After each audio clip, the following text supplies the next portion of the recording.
It was empire on a scale that has never been equaled. Mysterious, violent in the extreme, and endlessly inventive. Only one empire has survived for 4,000 years: China. All-powerful emperors mobilized immense peasant armies for feats of engineering unparalleled in human history. A gilded tomb with rivers of flowing mercury. It's hard to believe that something like that could be purely the product of human labor. The world's longest canal.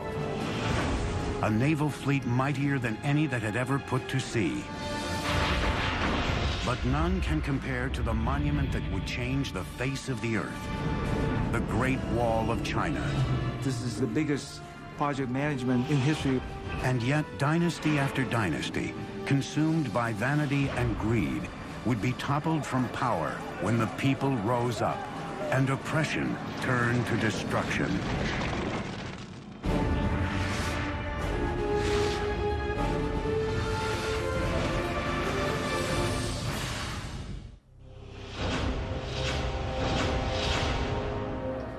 At the dawn of civilization, the Chinese were there, and they are still here. Hello, I'm Peter Weller. When the Egyptians were building their pyramids, the Chinese already had sumptuous palaces for their kings. When Rome was planning its soaring aqueduct that would bathe its citizens and quench their thirst, the Chinese were redirecting an entire river by blowing up a mountain before gunpowder and building a dam that would irrigate thousands and thousands of acres of land and launch a population explosion the world had never seen.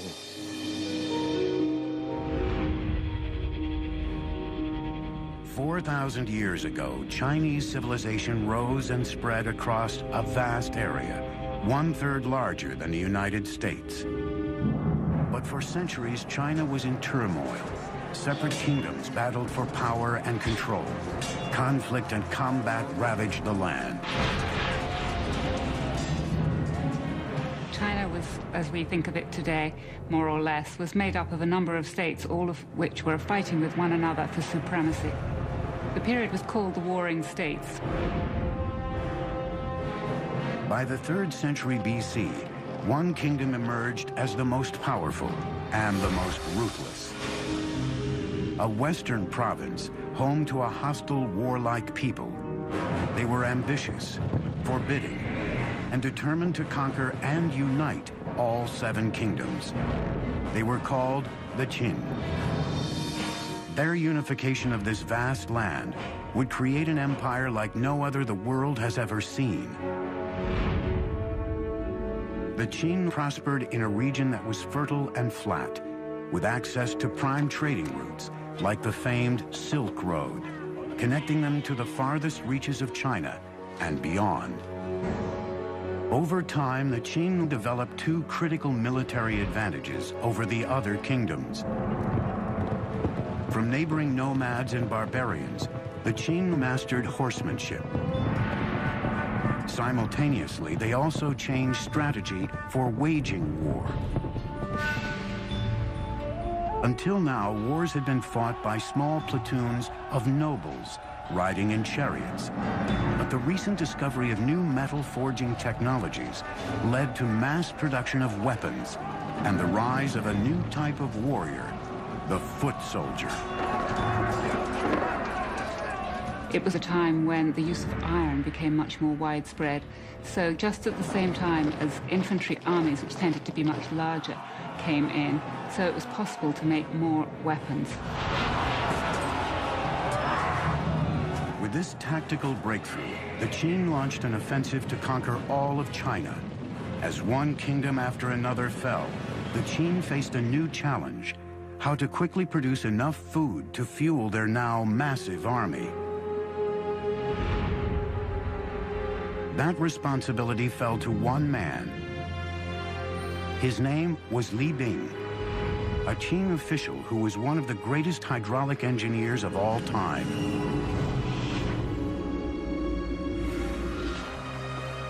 Under his guidance, Chinese builders would construct a masterpiece of engineering.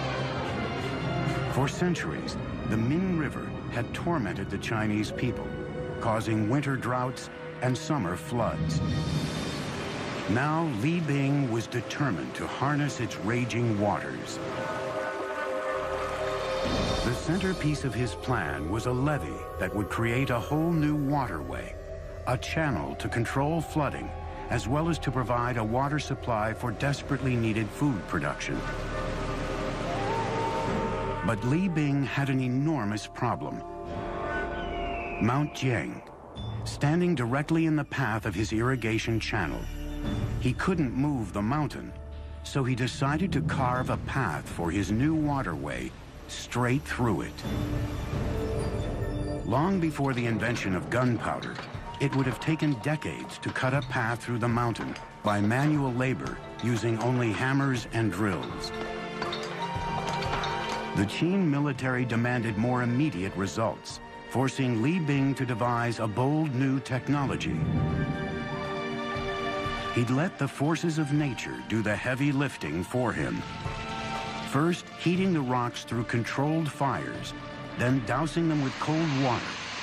This caused the boulders to crack into small pieces that could be carted away. 8 years after he started, Li Bing had blasted an irrigation channel straight through the mountain. Now he had to construct the enormous levee that would divert the waters of the Min into the new irrigation channel.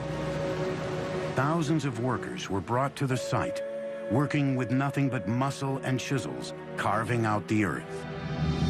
Remarkably, Li Bing designed a levee that could regulate the raging waters of the Min according to the season. In summer, more water could be driven to the irrigation channel to prevent flooding along the river. In winter, the proportions were reversed, directing more water into the river to avoid drought. By irrigating a vast stretch of Qin territory, Li Bing's levee triggered a massive population boom, and the military had a new base to launch attacks into enemy territory.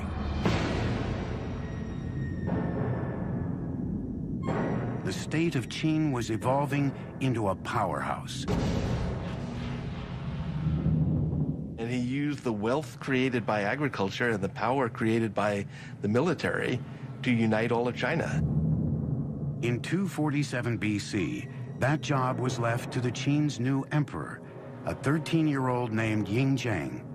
The young ruler assumed the throne with his mother acting as queen dowager. But Yingjiang came to power in a palace teeming with enemies, already plotting his demise.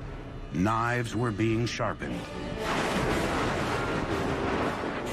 At the top of the list of those who wanted him dead was his own mother. She now had a lover and 2 new sons she wanted on the throne. At the age of 22, Yingjiang discovered her plot to have him killed. He had his mother banished and his stepbrothers and her lover killed. His authority was now absolute. With his throne secured, Yingjiang sent his armies out to finish the job of unifying all of China. Only one kingdom stood in the way. They were called the Chu. In 238 BC, the Qin launched an epic all-out war on the Chu in a conflict that raged doggedly on for 15 years. Finally, in 223 BC, they too raised the banner of surrender. The last great obstacle to the Qin conquest of China had been crushed. The Qin supremacy over the Chu is they were able to organize their armies in a much more efficient way than had been done before. The Qin dream of empire was complete. China was unified and at peace. Now a true emperor, Yingjiang needed a royal name. He would come to be known throughout China and around the world simply as Shi Huangdi, the first emperor. Shi Huangdi proclaimed his dynasty would last 10,000 generations. It was during his reign that China embarked on perhaps the most spectacular construction project of all time, a wall, unlike any the world had ever seen. But the Qing would pay a heavy price for their emperor's grand ambitions, in the wrath of ruthless leaders and the blood of its own people. The Chinese invented deep drilling in the 1st century BC and were able to drill boreholes up to 4,800 feet deep. 220 BC, China's first emperor, the triumphant Shi Huangdi, sets off to survey his new empire. For the first time ever, China was unified and secure, and he intended to keep it that way with the most ambitious engineering project ever conceived: the Great Wall of China. Well, the Great Wall was a linking up of walls that had existed previously. A number of states in the north of China had built walls partly to defend against one another, but more importantly, to defend their northern frontier. It remains to this day unsurpassed by modern engineering, a single impregnable barrier to seal the vast Chinese empire from the outside world, along a border that stretches for thousands of miles. This is Chongcheng. In Mandarin, it means long wall. And believe me, covering more turf than the continental United States is wide, and including all of its spurs that go off into no place, it's 6,000 miles. And man, that's long. Shi Huangdi, China's first emperor, started building it 2,000 years ago. It was worked on right up until the 17th century. But the original wall didn't look like this. It was kind of a mud brick affair, but it presented an interesting engineering challenge nonetheless, because it had to go all the way from the sea in the east to the Gobi Desert in the west, just to keep the northern nomads like the Mongols out and the Chinese people in. If it took the audacity of emperors to dream great, it took the relentless drive of the Chinese labor force to build great, but not without a price.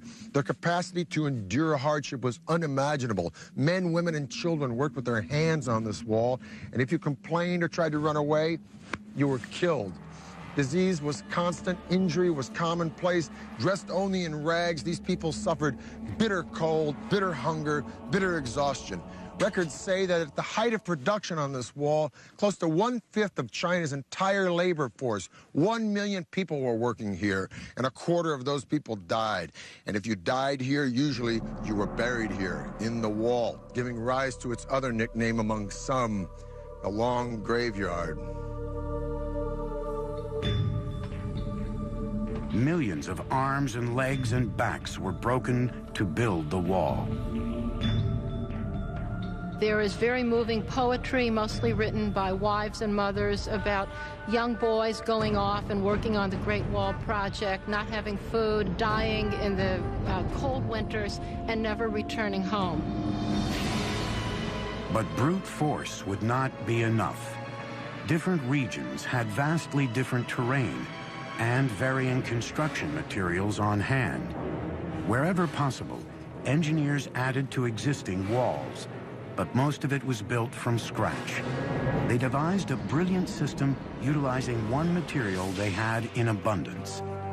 The tamped earth method is what Chinese is called a hangtu.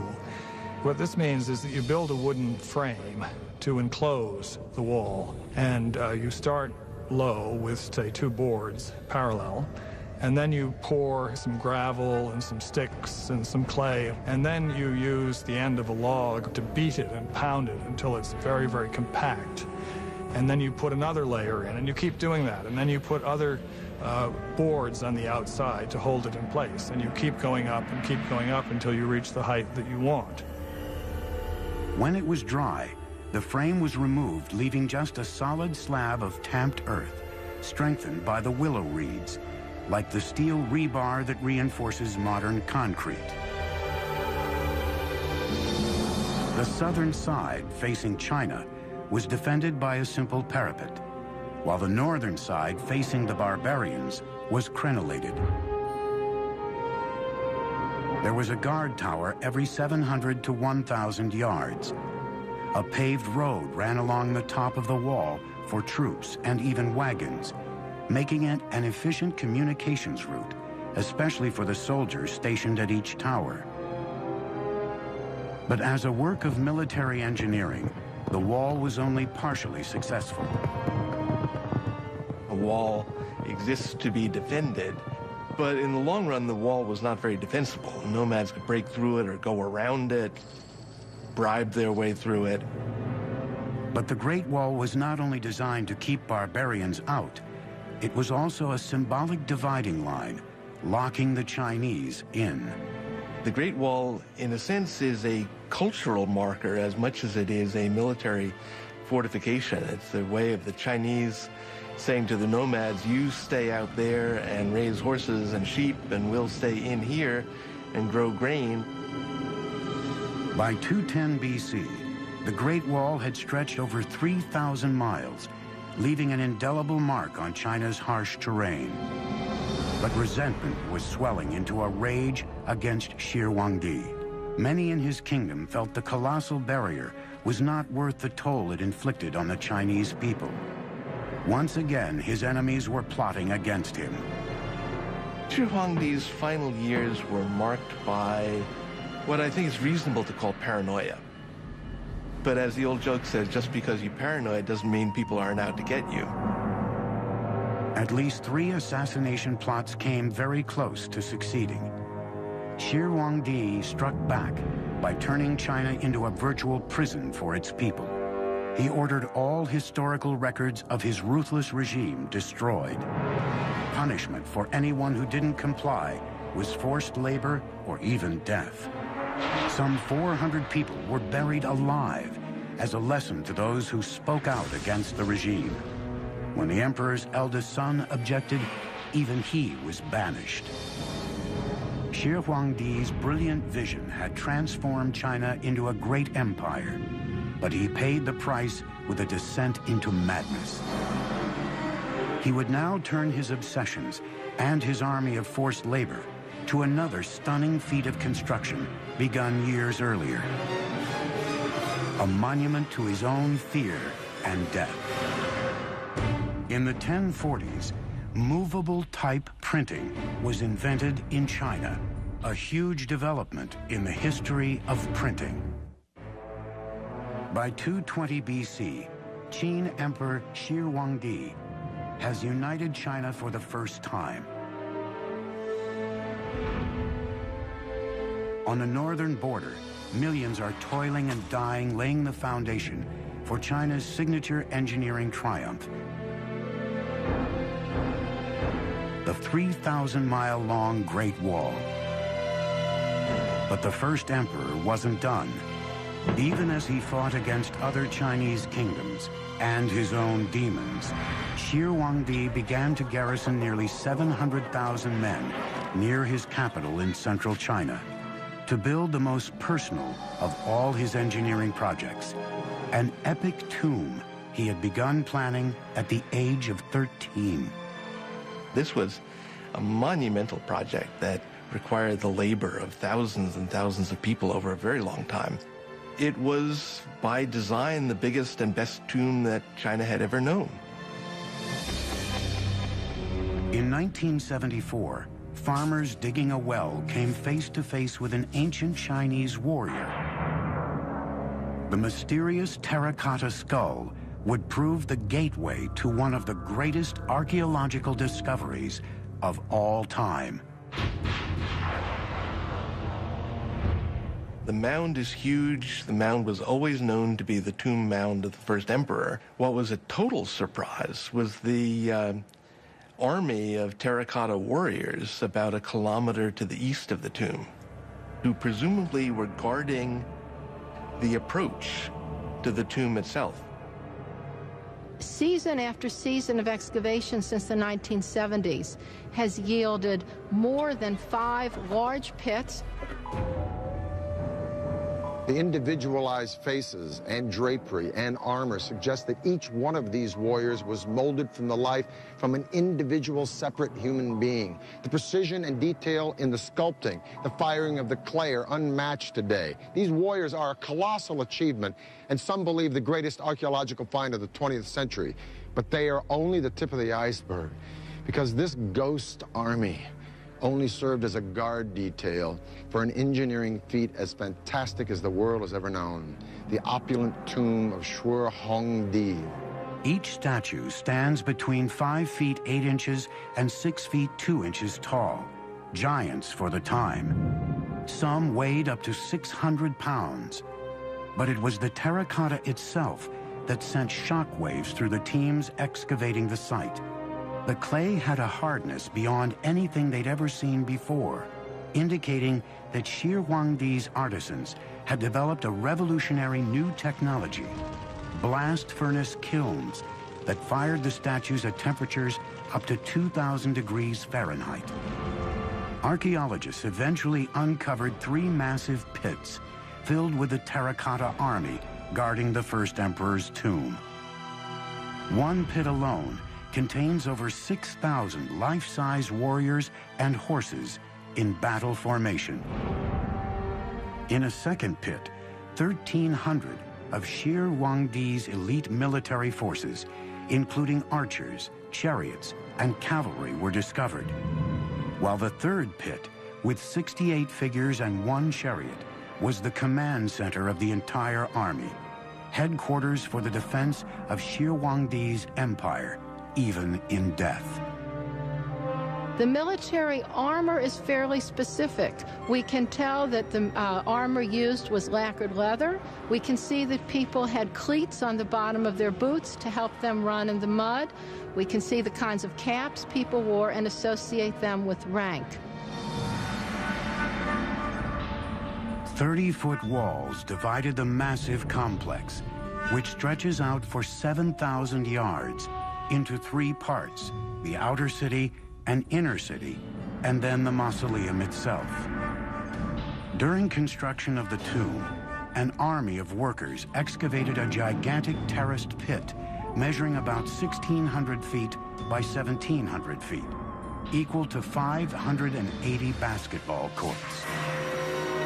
When the sprawling tomb complex was complete, it was topped with a terraced mountain of earth, nearly 400 feet tall.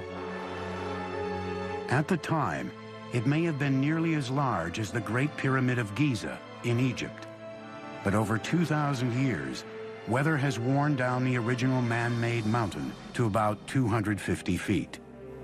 It's hard to believe that something like that could be purely the product of human labor, but it is. That mound was put there, basketful of earth after basketful of earth, to cover what we assume is an entire underground city dedicated to the afterlife of the first emperor. Shir Huangdi's tomb is definitely the expression of a guy who wanted his empire to blow away everything the world had ever known. The ceiling is said to be a night sky studded with constellations made out of pearl. The floor, an entire recreation of his empire in miniature with pavilions and pagodas by a flowing river of mercury. The king himself laid out in gold and jade in a bronze coffin floating on a pool of mercury. Now, all this is pretty fantastic and mind-blowing, but is it true? Well, scientific tests have proven mercury levels 100 times the norm around the mountain, and ground-penetrating radars detected a room inside the mountain 33 feet high. So the emperor's tomb may be all it's cranked up to be, but we're going to have to wait to find out, because the Chinese government has decided not to excavate the place until they have the technology to preserve what's inside. And even then, once they go in, it may be a very treacherous dig. There were corridors and trapdoors and booby traps that were designed to prevent tomb robbing. Now, we assume that those are no longer operable after a couple thousand years, but I'm sure whoever goes into that tomb first is going to step carefully. Shir Huangdi had boasted the Qin dynasty would last 10,000 generations, but just 3 years after his mysterious death, the vast empire collapsed. The first emperor paid a steep price for his epic engineering projects. The Great Wall and magnificent tomb bankrupted the country and ultimately broke the backs of China's peasants. Pushed to their limits, the people revolted, and China was plunged into chaos. Shir Huangdi is said to have died from ingesting mercury, which he believed to be an elixir of immortality. Shir Huangdi the first emperor of a united China, is dead. Few mourn. Many have eagerly anticipated an end to the hated and ruthless Qing dynasty. A vicious power struggle ensued for control of the empire. In a word, it was chaotic. Very quickly, after the death of Qin Shi Huangdi, things fell into civil war with various people vying for power. 206 BC, a new ruler comes to power determined to bring stability to China. His name was Liu Bang, a former soldier and cunning politician who knew how to win the hearts and minds of the people. Over the next 4 years, Liu Bang consolidated his rule and rallied the people behind him. Peace and stability returned to the empire. By the time he died in 195 BC, he had launched a dynasty that would thrive for nearly 4 centuries, the Han. The Han embarked on a wall-building campaign even more massive than Shi Huangdi's. They extended the Great Wall much further to the west than it had been, and set up a set of garrisons and a series of watchtowers that guarded the trade routes out into Central Asia for hundreds of miles to the northwest of the capital. The Han built their fortresses at closer intervals than earlier dynasties, every 1 to 3 miles. In areas of heavy enemy activity, that could increase to only 500 yards apart. Han soldiers had 3 critical missions along the wall: defend against invasion, gather military intelligence on enemy activity, and keep the vital beacon towers maintained and supplied with beacon fire fuels. Han Dynasty signal towers incorporated several sorts of alarms. Flags and smoke were only used in the daytime. Torches were only used at night. Bigger bonfires and drums were used at any time. And complex codes were devised for these signals. And just like today, modern codes, they were all classified as top secret and unknown to the public. From around 200 BC to 200 AD, just about the time that Rome was dissolving as a republic, only to be reborn as an empire that would gobble up and transform the Western world, China was an empire that was consuming and transforming the East. During the Han Dynasty, the population of China grew to 50 million people. The empire went as far south as Vietnam, as far west as Afghanistan. It was massive. But after 400 years, just like Rome, internal disintegration started to overshadow military success, and in 184 AD, a peasant rebellion brought the Han Dynasty to a screeching halt. And once again, China was on the verge of chaos. For 3 centuries, warfare, treachery, and death were the rule in China. And once again, it took a ruthless hand to put an end to the time of turmoil. In the 6th century, a northern people, the Sui, declared war on the chaos, conquering one part of the empire after another, until China was united again, for the first time since the Han Dynasty fell 3 centuries earlier. The Emperor Yangdi would build the Sui Empire on the foundation of nearly 1,000 years of dynasties that came before.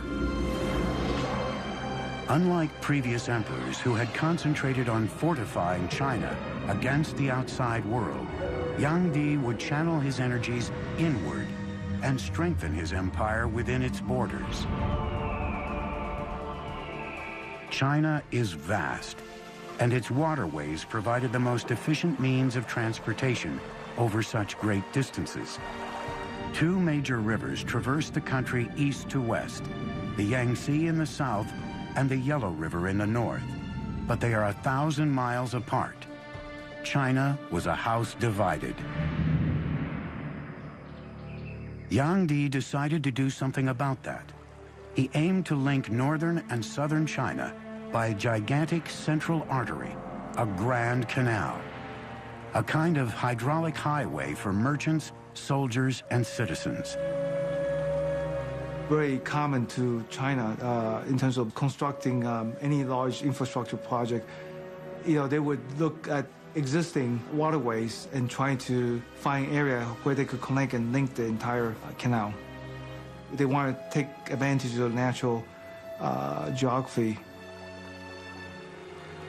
This gigantic construction project would take more than 1 million man-days of work, most of it digging. Living and working conditions were horrendous, harsh and primitive. Tens of thousands died of starvation, fatigue, and illness. Many were simply beaten to death by overseers.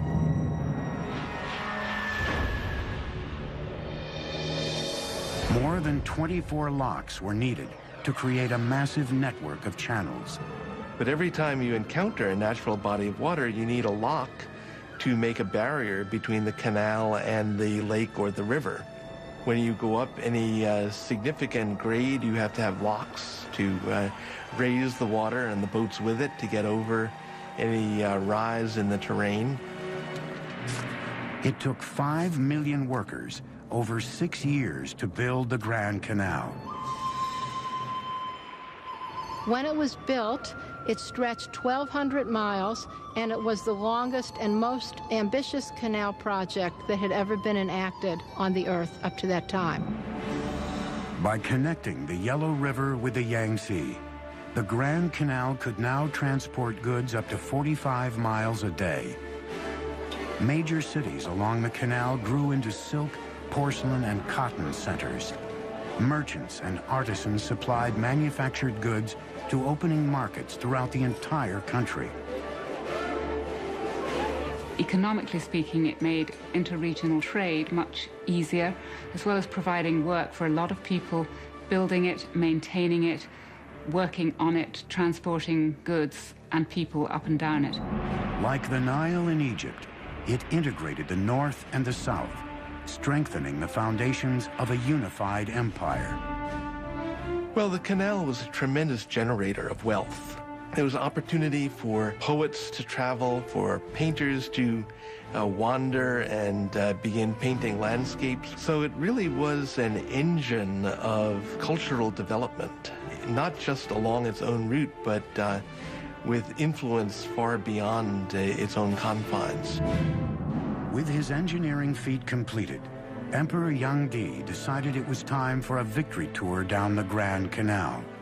It was a garish spectacle, with an entourage of thousands, traveling in opulence that bordered on the obscene.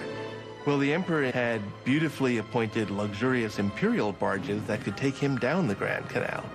So he would spend as much as half of every year enjoying himself in the sunny south. The emperor redefined luxury, demanding exquisite foods and exorbitant tribute from every county and town along the canal. When large amounts of leftover delicacies were dumped overboard, the destitute who built the canal watched from the shore in despair. But once again, a Chinese emperor underestimated the power of the people. His voyages of conspicuous consumption fueled a mounting sense of rage against his decadent regime. In 618 AD, the people rebelled in a series of peasant uprisings throughout the country.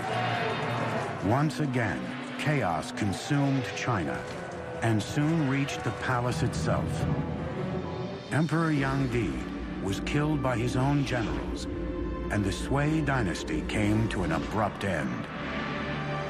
But with the empire united again, the stage was now set for China's golden age.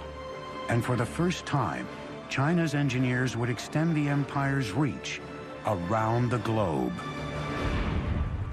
From the 4th century BC on, the Chinese used blast furnaces to cast iron, nearly 1,800 years before its widespread use in Europe. 6 centuries ago, an astonishing armada of Chinese ships crossed the China Sea before venturing west to Ceylon, Arabia, and East Africa. It was a fleet unlike any that had ever put to sea. Giant 9-masted junks escorted by dozens of supply ships, patrol boats, and transports for cavalry horses Crew totaled more than 27,000 sailors and soldiers. This was the famed armada of the powerful Ming dynasty, a herald to the world that after a century of Mongol domination, China was returned to its rightful rulers. At its helm was an unlikely admiral, a commoner from the outlying Yunnan province, who rose to become one of the most powerful figures of the Ming dynasty. His name was Zheng He. Zheng He was 11 when his hometown was conquered by the Ming. He was plucked from his family, brought to court as a gift for the emperor's son, and castrated. Eunuchs appear often in Chinese history, and the reason that they gained power was because they had much greater access to the emperor and to imperial women because they didn't pose a threat. Zheng He soon rose through the ranks to become the chief lieutenant to the emperor himself. Together, they sketched out a bold plan for conquest of the seas. Zheng He was named to lead an extraordinary fleet of ships. It was an engineering challenge unlike anything a Chinese dynasty had ever attempted. He was somebody who definitely wanted to create a personal stamp on the world. He ordered 337 ocean-going ships. An additional 188 flat-bottom transports were converted for ocean travel. Just to get the building materials together, get the craftsmen, get the designers and all the rest, and then, say, put together a fleet of 300 ships is remarkable. I mean, the British fleet in the time of Napoleon, it had an upper limit of about 100 ships of the line, men of war. An army of 30,000 carpenters, sailmakers, and sailwrights worked and lived at the shipyards, working day and night on Zheng He's magnificent fleet. At the center of the enormous shipyard, 7 1,500-foot dry docks were separated from the Yangtze River by 25-foot-high dams. Once the ships were complete, the dams were opened, flooding the dry docks. The flagship of the fleet was a spectacular 9-masted vessel measuring 440 feet, nearly 1.5 times the length of a football field, making it the largest wooden ship ever built.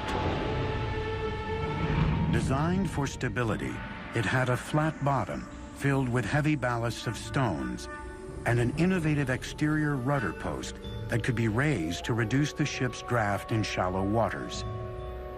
Watertight bulwark compartments, inspired by the partition shape of bamboo stalks, stored drinking water and supplies, and kept the ship afloat if the hull was breached.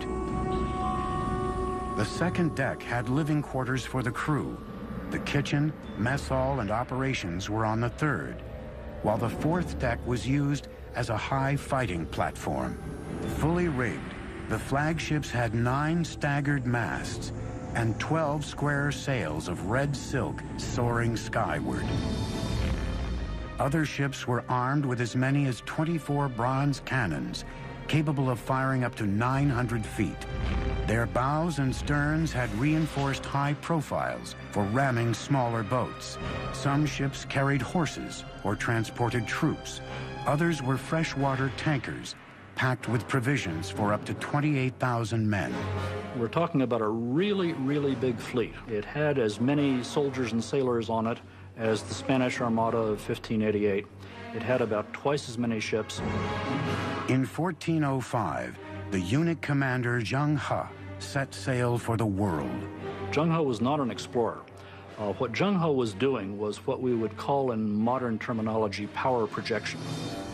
During his 28-year naval career, Admiral Zheng He visited 37 countries, traveled around the tip of Africa into the Atlantic Ocean, and commanded a single fleet whose numbers surpassed the fleets of all Europe combined. Zheng He's voyages established China as a superpower on the world's oceans. But in 1433, China's age of exploration came to a crashing halt. Zheng He suddenly died during a stopover in India, and the fleet was recalled to China. A new emperor was on the throne. In one stunning command, he would change the course of Chinese history. Despite China's total domination as a naval power, Zheng He's magnificent fleet was to be burned to the ground. It would be one of the great turning points in Chinese history. China was poised to seize control of the seas and colonize the world years before the Portuguese, Spanish, Dutch, and British. Under the new emperor, all ocean-going vessels were destroyed. Even records of Zheng He's expeditions were torched. China's age of exploration was over. The open door slammed shut.